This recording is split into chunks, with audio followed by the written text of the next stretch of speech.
What's up everybody, it's Sean here, and I'm here today to give you guys a quick comparison between these 2023 Reimagined white cement 3s versus the 2013 88 white cement 3s. As always, today's video is sponsored by Heflux. When it comes to sneakers, comfort is king. So when you buy a pair of shoes and find out they're uncomfortable, one of the easiest fixes is to swap out the insoles. So that's where Heflux comes into play. If you check out their website, which I've linked down below in the description box, you'll see they sell a variety of eTPU insoles, which pretty much is the same material you'll find inside Adidas Boost. So if you guys are curious to try a pair for yourself, be sure to use the code SEANGO at checkout and get 15% off your entire purchase, and be sure to tell them I sent you. So the White Cement 3 is going to be one of the most highly anticipated sneaker releases of the year, and it's a shoe that I consider to be my absolute favorite of all time. So I know over the past few years there's been the Free Throw Line edition as well as the Justin Timberlakes as well, but I consider these to be the first true retro of the White Cement 3 since 2013 when Jordan Brand dropped the 88 version. And I figure since I have both of them in hand now, you guys might be interested to check out a comparison video between the two. So jumping straight into it, so first off, the overall shape of the shoes are different. And the most noticeable difference that I found was in the toe box. So if you compare them side by side, you'll see that the 2023 version has much more of a tapered gradual slope to it, whereas for the 2013 version, there's barely a slope at all, and the edge of the toe box is much more bulky and boxy. And the same can be said for the elephant print on the toe box as well. So for the 2013 version, it's much thicker, whereas for this year's version, it looks thinner and more tapered, and I just think overall it looks a lot better. And you might think that both shoes utilize white leather on the upper, but if you actually compare them side by side, you'll see that for this year's version, the white leather on the upper has more of an off-white sort of tone to it, so it's not a pure icy white that the 2013 version utilizes. And as far as the actual leather goes, the leather on the 2013 version is much more obviously tumbled. So this is much more of an artificially tumbled leather, whereas the 2023 version, it's tumbled but much more subtle, and it just comes across feeling more natural to the touch. And if you actually have both pairs in hand, the 2023 leather feels a lot softer, whereas the 2013 version feels a bit more synthetic, and it just feels stiffer to the touch, but keep in mind it could be because of age. This shoe is 10 years old, so keep that information with a grain of salt. Moving on, so the middle three eyelets of the shoe on this year's version, they're painted in more of a cream color, and those perforations, the holes within them, they're a bit wider and more obvious. Whereas for the 2013 version, the eyelets are left in white, and the perforations on the leather, they just look smaller and not as obvious to the naked eye.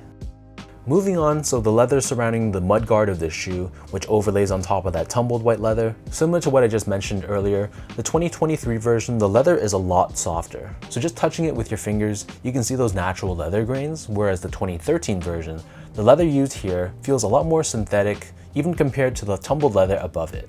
And when I touch this leather, you don't see those natural leather grains whatsoever. The perforations on the tongue are also different as well. So just like the leather underneath the eyelets, the perforations on the tongue on this year's version are more pronounced and obvious, whereas on the 2013 version, the holes are much smaller, they're closer together, and it just doesn't have as clean of a look. And the leather used on the top of the tongue are different also. So we have more of a smooth leather used on the 2023 version, and I thought the embroidery on the Jumpman itself was also cleaner on this year's version as well. Whereas when you look at the 2013 version, the tongue here utilizes a bit more of a shiny tumbled leather, and the tongue itself feels puffier and more padded. And the embroidery of the Jumpman, it just looks a bit sloppier as well. And you'll also notice that the red liner from the inside of the tongue, it's visible from the front of the 2013 version, whereas for this year's version, the tongue is much cleaner. All you see is white from the front, which is how the originals were back in 1988. Next up, the shape of the back end of the shoe is different as well. So with this year's version, they tried to recreate it to make it look more like the originals. So the collar of the shoe is cut a little bit higher, and the slope around your ankles is a bit more flat, whereas for the 2013 version, it goes down a bit deeper. And same thing with the leather used in this area. The perforations are more obvious and pronounced on this year's version, whereas they're a bit more subtle on the 2013 version. Underneath this, so the elephant print here is different too. So for this year's version, the contrast of the elephant print isn't nearly as extreme. And this is how they were supposed to look like back in the day.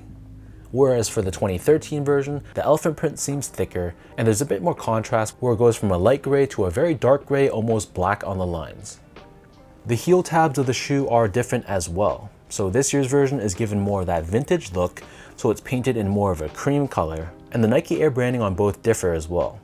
So for this year's version, it's completely painted in black, and it generally just looks thicker, whereas for the 2013 version, just the forward-facing parts of the Nike Air are painted black, whereas the back and the sides are left in white. Another thing I noticed that was different was the padding of the shoes themselves. So if you look at them side by side, the 2013 version had more padding on the inner collar area of the shoe, whereas the 2023 version feels slimmer and there's less padding all around. Moving on to the midsole, so this is pretty obvious. The 2013 version, it kept it clean, so the polyurethane midsole was painted in white and black, whereas for this year's version, it's painted in more of a cream color, making it look vintage, and black on the top of the heel. And then finally, turning the shoe over to the bottom. So the outsoles here, I honestly thought they were pretty identical, other than the obvious differences of the 2013 version utilizing white rubber and this year's version utilizing a cream rubber, and of course the Jordan branding and Nike branding on both shoes respectively. I thought otherwise the traction pattern was pretty much identical, and even the fine little stars that you can see on the rubber, to me at least, they look pretty identical. In terms of sizing, so there is a little bit of a difference. I found that the 2023 version ran a little bit longer and it just fit a little bit more roomy and generous compared to the 2013 version. So both pairs I wear in a size 10, and if I'm wearing thicker socks with the 2013 version, then it fits a little bit snug, but not in a totally uncomfortable way. Whereas for this year's version, I think I can wear thicker socks and they fit perfectly fine. So it comes down to personal preference, how you like your shoes to fit. But long story short, I just feel like this year's version fits ever so slightly roomier than the previous version.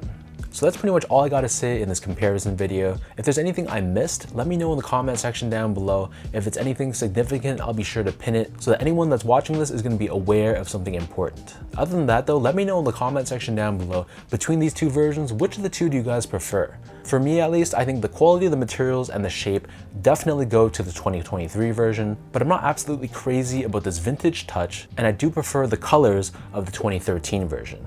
There's something to be said about a clean white sneaker, which is what the 2013 version is, so it's really tough for me to decide one over the other. But luckily for me, there's more than enough room in my closet to keep both of them, so I'm just glad it's a decision that I don't have to make. So let me know in the comment section down below what you guys think. If you guys like this video, be sure to like, comment, and subscribe to my channel if you haven't yet. Check out my Instagram page at esco8, follow my Twitter account at sean.go, and visit my website at seango.ca. So until next time, thank you everyone for watching. Hopefully this video helped you in some way, and I'll catch you guys all in the next one.